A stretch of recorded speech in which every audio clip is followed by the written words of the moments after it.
Olá. Então, na aula 8 veremos um período já de desagregação, conforme a dinastia Han chega ao fim em torno de 220 depois de Cristo. Haverá inúmeros reinos na região mais ao norte e na região ao longo do Vale Yangtze. E haverá nisso, primeiro, variados confrontos políticos militares, o que dá nascimento a uma literatura política militar que vai ressoar séculos posteriores na história chinesa. Haverá ascensão de figuras, lideranças, mas o que eu acho que é o principal vai ser as mudanças sociais e culturais desse período de quase 3 séculos e meio, a partir da queda da dinastia Han em 220. Então, a ênfase agora vai ser muito mais nas questões sociais, culturais. Eu trouxe só algumas. Primeiro, em termos políticos, né, o, a China se fragmenta. Então, você teve, no primeiro momento, uma ascensão de inúmeras reinos ao longo do rio Yangtze, que vai estar em torno da capital Chiangkhang, né? Hoje Nanquim ou Nanjing, né? Entre elas o reino de Wu, a Qin oriental, Liuzong, a Qi meridional, né? Inclusive vai atingir já regiões lá do Nam-Viet, já bem no norte do Vietnã, Liang e depois Chen. Né? Essa aqui é uma série que a gente vai ser conhecido como os reinos Han ou os reinos Nanqing, né? No período Nanqing, que vai ter uma separação do que vai acontecer na região norte. A região norte vai estar muito mais ligado às invasões de povos nômades da Ásia Central, como os Toba, e eles trazem as influências da Ásia Central, também trazem também as primeiras significativas influências da Rota da Seda do Oeste, inclusive o budismo, e eles se mesclam com questões de práticas culturais religiosas locais. Então, entre eles, temos a desagregação do reino de Wei. Eu gostaria só de pontuar aqui para vocês que o reino de Wei, ele, na verdade, foi um reino que depois se agregou com a queda de Han. E esse mapa aqui é 262 a.C. E um dos desse reino, depois que se forma 266, 262 e em diante, ele vai se agregar na parte norte, a parte oriental, né? E entre outras partes, e um dos últimos líderes dessa região, como conselheiro, né, militar, político, vai ser o Cao Cao. E o Cao Cao, na verdade, ele é celebrado como um dos maiores escritores, lideranças e pensadores políticos, e era um exímio poeta, né, da corte do período final da dinastia Han, que depois seus sucessores vão comandar esse reino de Wei, que vai se desagregar em várias unidades, 220 depois de Cristo e em diante. E um dos seus filhos foi o Cao Pi. E Cao Pi ele disputa, inclusive ele chega a liderar inicialmente o reino de Wei, né, depois a desagregação. Mas o que nos interessa, isso tudo é contado por um romance, depois que vai ser o chamado Romance dos Três Reinos, que vai ser compilado já no século XIV, mas ele vai ficar muito famoso na literatura chinesa, contando a desagregação dos anos finais de Han, a ascensão de vários reinos nessa região de Wei, e as injustiças e injustiças sociais, o banditismo e a guerra que vai assolar essa região. Né? Essa literatura mesmo de cunho social, de cunho político, ela é muito interessante.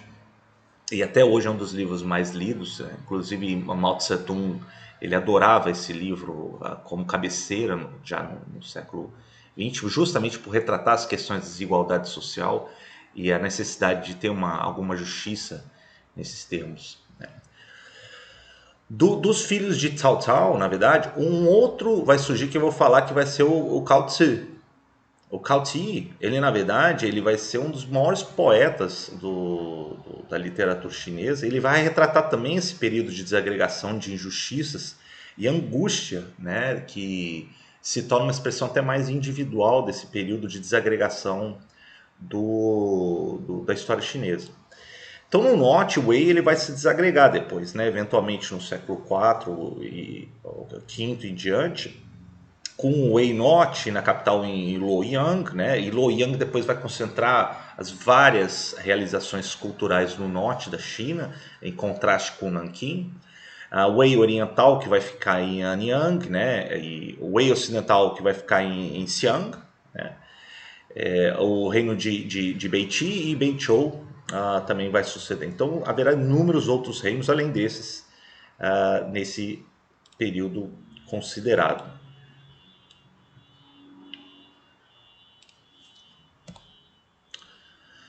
Bom, no meio desse caos todo, haverá então a ascensão primeiro, de um declínio do confucionismo, isso por volta do século III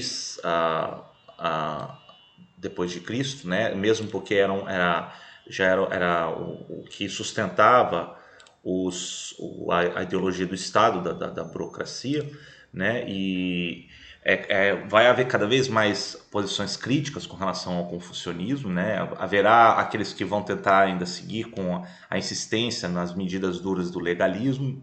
Outros começam a ter lógicas, questões mais de aplicação de lógica, e uns vão começar a questionar o confucionismo e começam a adotar mais a questão do isolamento, do retiro espiritual, como pregava o taoísmo, né?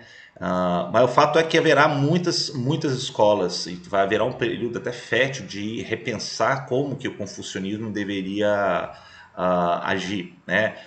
Muitos defendem uma volta do confucionismo para as questões práticas, outros começam a ir mais para questões metafísicas, né? Buscando aí substâncias do mundo que é chamado de Qi.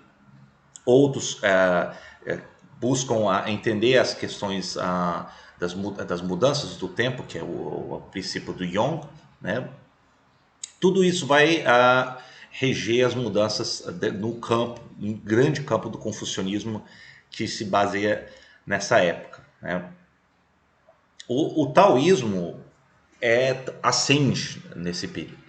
Na verdade, você teve um grande período de desagregação, de confusão social, muito decorrente dos turbantes amarelos e outros movimentos religiosos de inspiração taoísmo. Esse movimento dos turbantes amarelos vai ser reprimido em 184 depois de Cristo, e começa a surgir inúmeras comunidades nesse período de caos sob a liderança de um mestre taoísta que é chamado de Dao Ti, em que ele começava a ter o apoio da população, porque eles buscavam ele para orientação espiritual, né, através de cerimônias coletivas, né, buscando afastar os maus espíritos.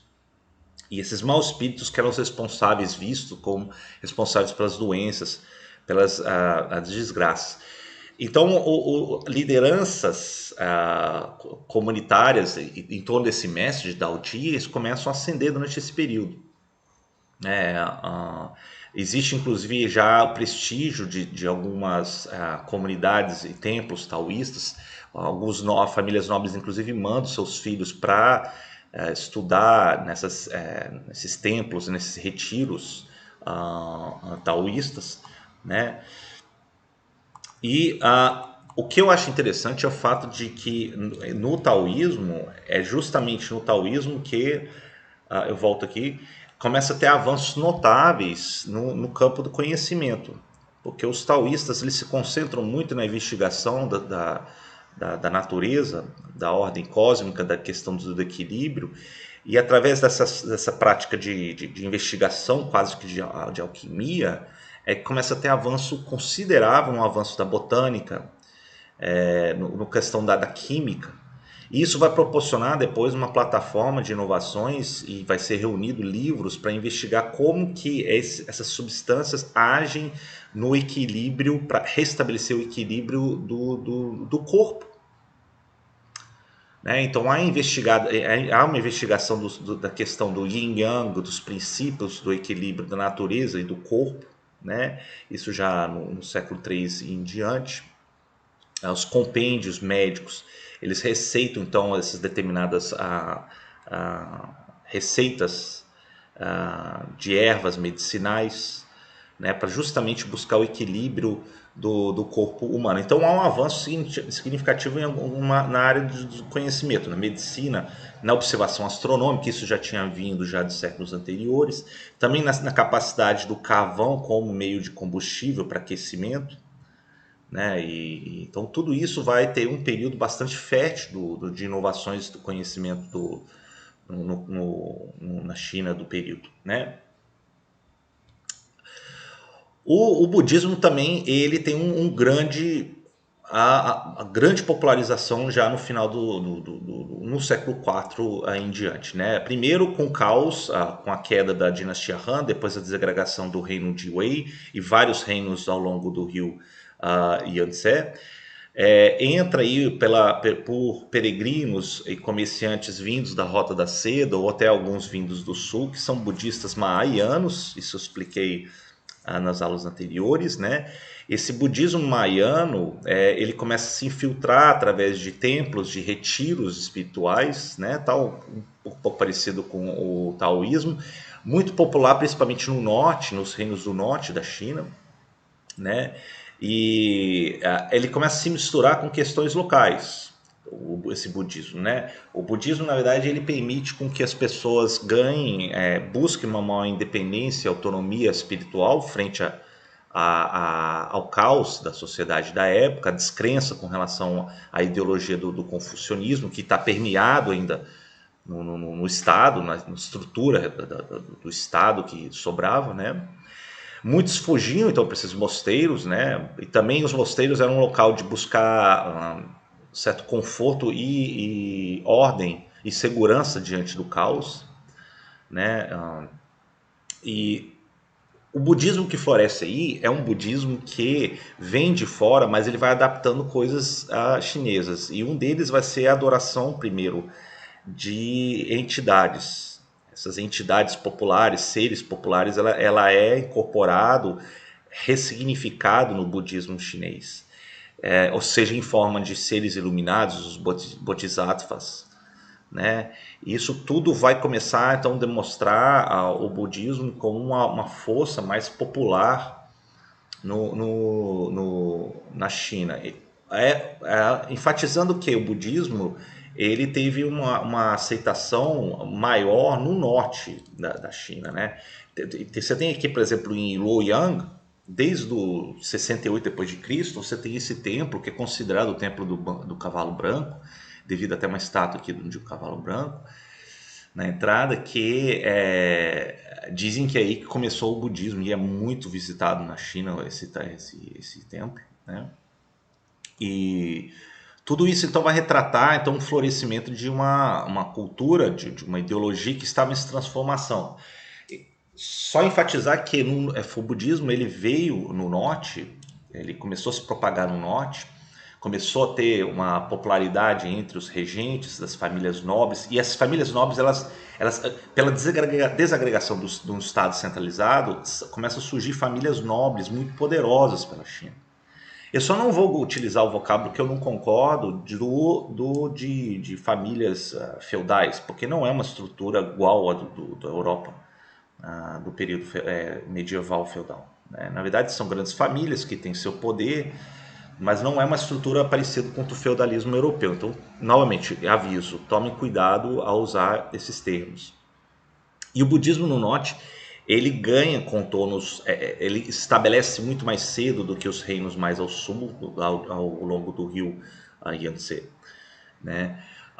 Depois ele acaba chegando nos reinos mais ao sul, né? Mas ele demora um pouco mais com relação aos que se prosperou no norte, né? Na literatura haverá também essa busca de novos valores, né? O budismo e o taoísmo ele já apontou essa diferença de uma busca por questões mais espirituais e individuais, né? Essas incertezas do tempo ela serve de combustível para isso, de buscar entender as angústias e incertezas do tempo. E então os tempos se refletem na literatura. O poema floresce durante esse período, as canções de amor são muito populares nesse período. Também haverá influências das marcialidades do tempo, dos confrontos, da guerra, como por exemplo a canção de Mulan, né, em que está aí retratada uma ilustração posterior de uma garota que ela se veste como homem para guerrear e ela tem glória na guerra. Né? Então, o outro vai ser a poesia mais literária, vai ser a figura do Cauty, como eu falei lá no início da aula. E Cauty, ele vai também ser um dos poetas mais famosos da história da literatura chinesa, por ele vai começar a revelar também as suas angústias individuais. Então a poesia ela ganha um contorno muito individual, de expressão da individualidade. Né? Inclusive o Cauty, ele era apaixonado por uma mulher que depois ela vira consorte do regente do Wei, do reino Wei, inicialmente, que era o seu irmão Calpi, e ela nega esse amor e ele sofre com isso. Então, muito da expressão do Cauty vem dessas suas angústias, né? E outro vai ser o Tao Tian, né? Ou, na verdade, eu botei aqui como o Tao Yuan Ming, em que vai ser extremamente popular, né? E antes que eu passe para falar um pouco mais dele, você tem, por exemplo, descrição de registros do budismo, e aí os textos budistas são largamente traduzidos nesse período, é muito buscado. É nesse período que sim o budismo começa a se espalhar, a fincar as suas raízes na sociedade chinesa, como por exemplo os registros dos templos budistas de Noyang, de Yangtianti, né? Mas o tal Yuanming, ele, por exemplo, ele retrata bem essas mudanças na literatura, né? Nesse sabor da literatura chinesa. O, o Tao, ele, na verdade, ele se isola do mundo nesse período de confusão. Ele vive bebendo, apreciando as forças da natureza. Ele recebe, eventualmente, na sua solidão, alguns convidados, mas ele vai refletir muito mais as questões dos prazeres e dificuldades da sua vida, né? Muito mais um reflexo do seu isolamento social e a relação do homem com relação ao destino e à natureza. E esse estilo simples e direto de Tao Yuanming, ele vira quase que um clássico junto com Cao Ti na literatura chinesa. Na pintura também haverá aí um, um, uma ênfase também muito interessante, porque aqui você tem, por exemplo, uma obra de um artista que vai estabelecer 6 princípios da pintura chinesa, que vai ser o Thierry. O Thierry, ele vai estabelecer o fato de que você deve buscar mais a objetividade da natureza, como que o homem deve se inserir nesse contexto, nesse cenário, nessa relação com a natureza, né? E esses princípios depois vai influenciar artistas famosos, depois como o Daikyu e Gu Gaichi, né? O Gu Gaichi, inclusive, tem esse belíssimo retrato da ninfa no rio Luo. Isso aqui, na verdade, isso aqui é um pequeno detalhe de um retrato muito grande, né, da inserção do homem com relação a questões das forças da natureza, do poder da inserção do homem diante do cosmos. Né? Eu peguei só esse pequeno detalhe porque não caberia aqui inserir para vocês.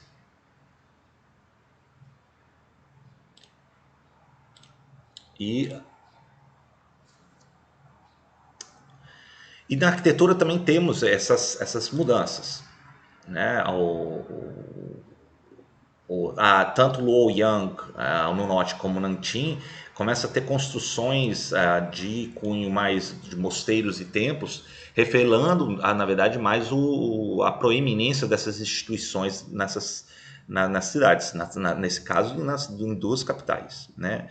Em Luoyang, por exemplo, em 495, foi erguida uma das maiores estruturas da história da China e uma das maiores do mundo, né, que vai ser um templo, um pagode de múltiplas camadas, que vai ser o templo de Yongning.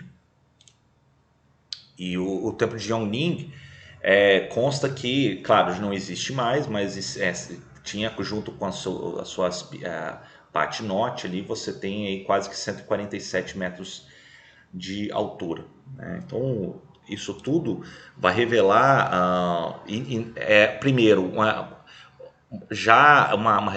revela-se a influência dos templos, as estupas budistas vindos da China, da Índia, né? Nesse período, você tem dentro das estruturas também afrescos pintando, contando, né? Como assim os contos de Jataka das encarnações anteriores de Buda.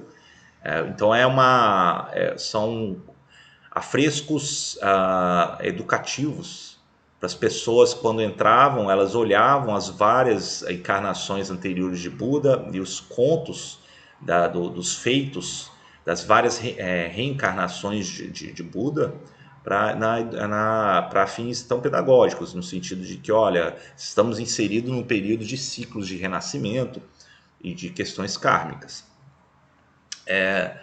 Você também teve aí uma ênfase das esculturas diferenciada, muito mais em torno agora de figuras monumentais e de figuras mitológicas, como leões alados, dragões, né? A pintura ela ganha um estilo mais etéreo, né? Modificando um pouco o estilo anterior, que é mais sóbrio, né? E haverá também arte funerária. Isso vai ser revelado tanto no norte, na região de Henan e Hebei, como na região do Yangtze, que são as cerâmicas Yui, né? Eu botei aqui Yui Ué, mas na verdade eu peguei esse aqui, tá errado, tá? O estilo Yui. O estilo Yui, ela vai... são na verdade cerâmicas esmaltadas que se desenvolve ao longo, por exemplo, dos reinos no Vale do Yangtze, que são o primor da cerâmica, né? Isso aqui é quase considerado já o precursor do que vai vir ser a porcelana chinesa. Eu trouxe aqui um vídeo para vocês para mostrar como que essa cerâmica, tem alguns exemplos dessa cerâmica Yui desse período.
Bom, é claro que isso tudo mostra, então, como a primeira, vemos claramente vários períodos dinásticos, tá?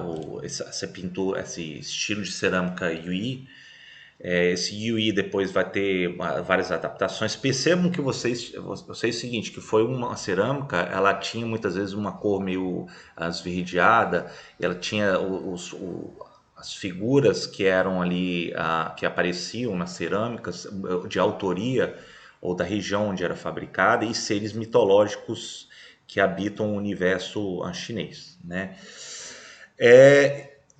O que acontece no final do período, já no século, segunda metade do século VI depois de Cristo, vai ser um período já novamente de guerras, né, como estados em guerras, uma espécie de Tianguo renovado, e eventualmente um líder do norte, né, do reino de Chou Norte, na verdade noroeste, ele já tinha através da guerra e de vários casamentos com famílias locais e reinos vizinhos, ele ascende, e depois ele vai ser conhecido como Wendi, e o Wendi em 581 ele consegue unificar vários reinos chineses e funda uma nova dinastia que vai ser a dinastia Sui em 581. Então ela vai dar fim a esse período já de desagregação de vários reinos, né? Reinos que combatiam entre si. Houve então um cenário de desagregação, de fragmentação, mas isso foi extremamente fértil no campo da cultural, campo religioso, né? Vimos, por exemplo, escritores que buscam expressar as individualidades diante do destino, do cosmos, né? Vimos como a pintura começa a ganhar cânones que vai se estender por séculos, vai ecoar por séculos. Temos romances depois que vão ser escritos na dinastia Ming, mas vai falar desse período como romance dos Três Reinos, né? Haverá também o alastramento do taoísmo e também do budismo ganhando contornos locais, estabelecendo aí vínculo, incorporando elementos de entes populares ou até mesmo da questão da cura, que vai ser algo extremamente com apelo popular, né? E aí vem muitas lideranças taoístas nessa popularidade entre as comunidades locais. Então tudo isso vai começar a já compor o cenário social do que vai vir a China nos próximos séculos, né? Então já na segunda metade do século VI, quando ascende Sui, já temos esses parâmetros sociais, culturais, que vai ecoar depois na posteridade na história chinesa. Então, na próxima aula, veremos sobre a dinastia Sui, né, em 581 em diante.